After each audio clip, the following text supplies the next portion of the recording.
Talap-talap na naman. Caliente style, pero paa ng manok at saka tenga ng baboy yung ginamit natin. Kilawin na paa ng manok at tenga ng baboy. Masarap na ulam at masarap din na pulutan. Kaya kung gusto mo ring matutunan, pakulo na tayo. Sibuyas, paminta, bawang.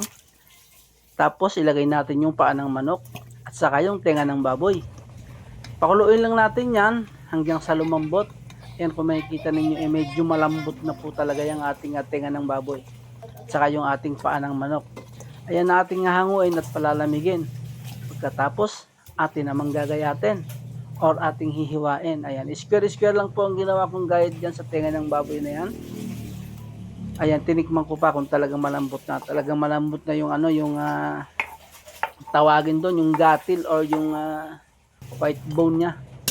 Tapos ilagay na rin natin yung ating manok at atin ang titimplahan yan.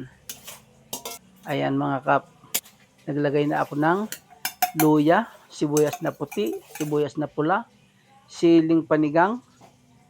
Ayan, yung mga ibang klaseng ng pampasarap na pwede nyong ihalo. Lagyan natin ng asin, paminta, konting bechin, tapos sesame oil na din. Pampadagdag ng aroma at saka ng lasa. Bigaan natin ng kalamansi. Saka naman natin hahaluin. Ayan. Lilipat natin sa malaking lagayan kasi hindi ko mahalo at natatapon. So ayan.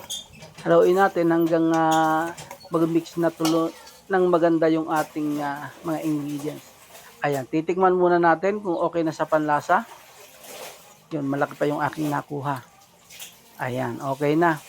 So maghihiwalay naman tayo ng iba para ating lalagyan ng maanghang yung isa. Ayan. Para kung bet mo yung maanghang, may choice ka.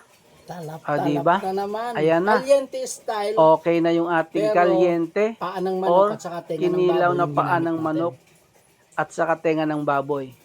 O diba? Ano na? Talap-talap na naman.